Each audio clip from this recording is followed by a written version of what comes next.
Anybody can do the they want to do when they feel like doing it. Anybody can go to the gym when they feel like going to the gym. Anybody could show up to work and give 100% when they're in the mood to do so.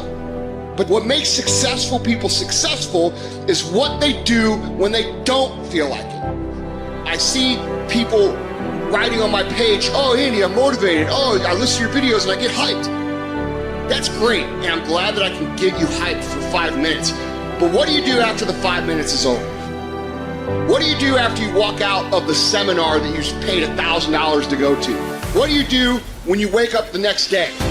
What do you do when you have to either do what it is you know you're supposed to do without somebody there to supervise you, or you get to take the play off because no one's going to know the difference? Those are the things that make up success. That's discipline. The practicing, the developing the discipline that when applied consistently can get you to the next level. If you look at the true warriors of humanity, you look at the true empire builders, you look at the true titans who are constructing a better world, they're less about pleasure seeking because they understand that if you want to have a great life, a soaring life, look at what most people do and do the opposite. Growth comes through discomfort. Look at a great athlete. It's the way they show up in the championship game is simply how they showed up in the lonely light of the early hours at practice. To have the results, only 5% of the population have. You've got to be willing to do the things that only 5% of the population are willing to do. Stop going about the day as a servant. Become the master. Run your day and stop having it run you. Believe in yourself. You got one of 100 that has a belief instead of just jaw jet talk of intent. Huge differential there. Differential is somebody just believing life, and the other one taking the most of the opportunity time of life. Remembrance, otherwise forgotten.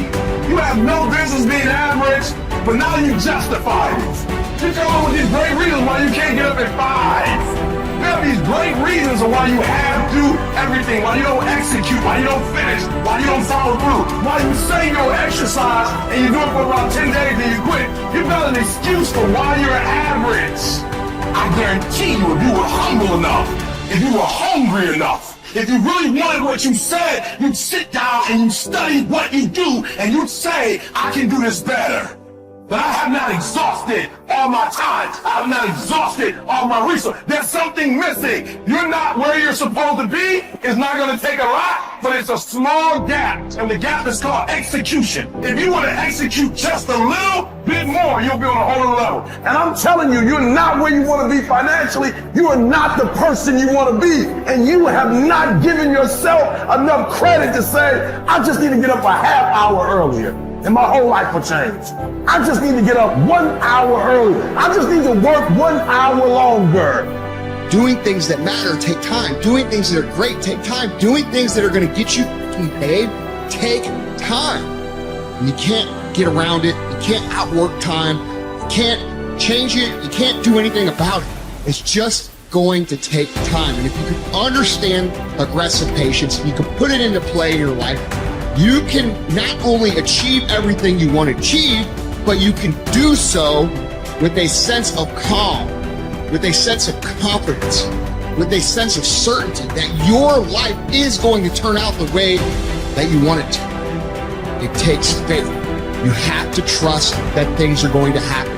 At the end of the day, if you go to bed at night and sleep good knowing you gave every day your all, you can feel good that things are going to happen. If you can understand that it is going to take a long time, and during that time, you are going to have to do absolutely everything you can, you cannot be anything else but successful.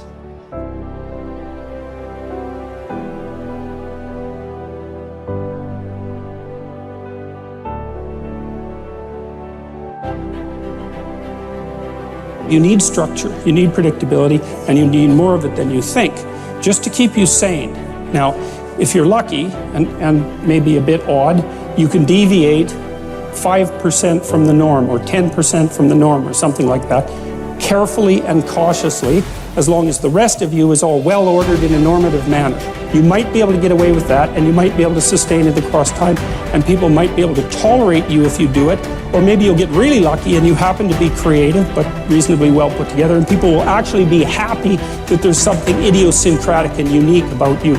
But even under those circumstances, mostly what you want is to have a routine that's disciplined, that's predictable, and bloody well stick to it. You're going to be way healthier and happier and saner if you do that. And then the other thing that you need, because this is one of the things the psychoanalysts got wrong, I think, is that they overestimated the degree to which sanity was a consequence of being properly structured internally, you know.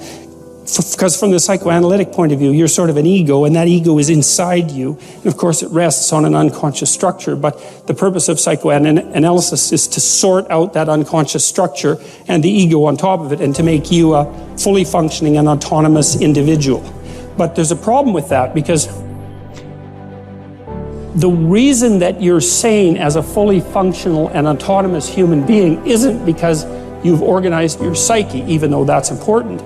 The reason that you're sane if you have a well-organized unconscious and ego is because other people can tolerate having you around for reasonably extensive periods of time and will cuff you across the back of the head every time you do something so stupid that people will dislike you permanently if you continue.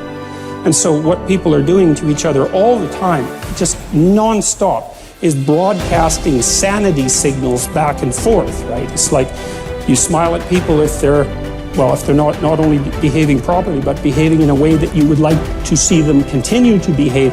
You frown at them if they're not, you ignore them if they're not, you shun them, you roll your eyes at them, you manifest a disgust face, you don't listen to them, you interrupt them, you won't cooperate with them, you won't compete with them. It's like you're blasting signals at other people about how to regulate their behavior so frequently, well, it just makes up all of your social interaction. That's why we face each other, and we have emotional displays on our face, and we're looking at each other's eyes, and we know as much as we can about what's going on with each other, given that we don't have immediate access to the contents of their consciousness. And so partly what you're doing with your routine is establishing yourself as a credible, reliable, trustworthy, potentially interesting human being who isn't going to do anything too erratic at any moment. And everyone else is around there tapping you into shape, making sure that that's exactly what you are. And that's how you stay sane. And so what happens to people too, if they don't have a routine and they get isolated, is they start to drift. And they drift badly because the world is too complicated for you to keep it organized all by yourself. You just cannot do it. So we outsource the problem of sanity. And it's very intelligent that we outsource the problem of sanity, because sanity is an impossibly complex problem. And so the way that we manage the incredibly complex problem is we have a very large number of brains working simultaneously on the problem all the time. It's like a stock market for sanity.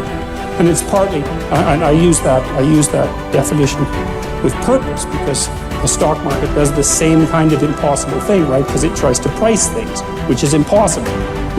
How many things are there? Like 1 billion.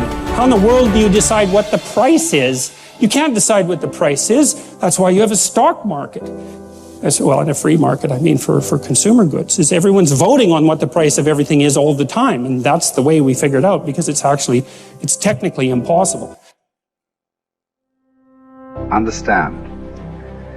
Your mind is weaker than your emotions, but you become aware of this weakness only in moments of adversity.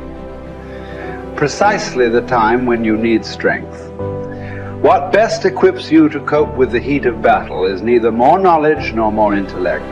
What makes your mind stronger and more able to control your emotions is internal discipline and toughness. No one can teach you this skill.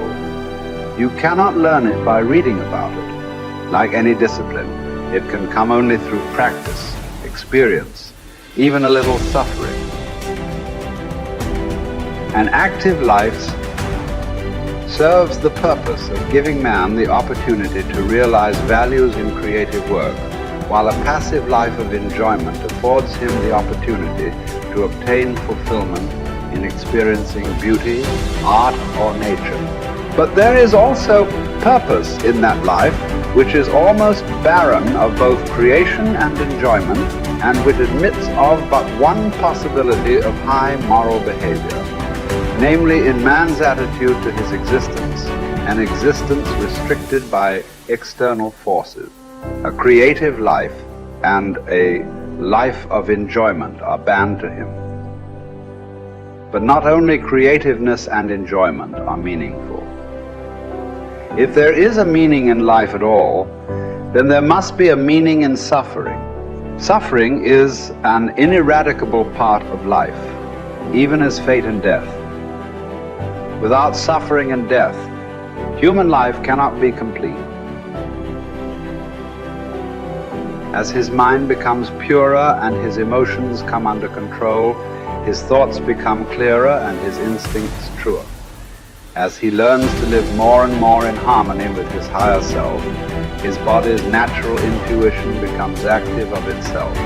The result is that false desires and unnatural instincts, which have been imposed upon it by others or by himself, will become weaker and fall away entirely in time.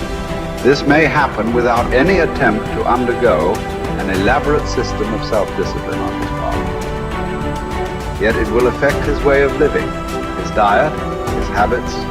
False cravings, like the craving for smoking tobacco, will vanish of their own accord. False appetites, like the appetite for alcoholic liquor or flesh food, will likewise vanish. But the more deep-seated the desire, the longer it will take to uproot it, except in the case of some who will hear and answer a heroic call for an abrupt change. Persistence and variety. These are the two primary ways to develop great ideas or to solve important problems. Keep leaning your head against a topic for a long time. Certainly for weeks, possibly for years. And along the way, try many lines of attack. Continue to generate options, explore paths, and propose silly ideas. Copy and paste concepts from widely different disciplines and see if it gets you anywhere. All the while, continue to refine the best solution you've found thus far. What looks like genius may simply be the byproduct of persistence and variety. The tendency to avoid challenges is so omnipresent in human beings that it can properly be considered a characteristic of human nature. But calling it natural does not mean it is essential or beneficial or unchangeable behavior. It is also natural to defecate in our pants and never brush our teeth. Yet we teach ourselves to do the unnatural until the unnatural becomes itself second nature. Indeed, all self-discipline might be defined as teaching ourselves to do the unnatural. Another characteristic of human nature, perhaps the one that makes us most human, is our capacity to do the unnatural, to transcend and hence transform our own nature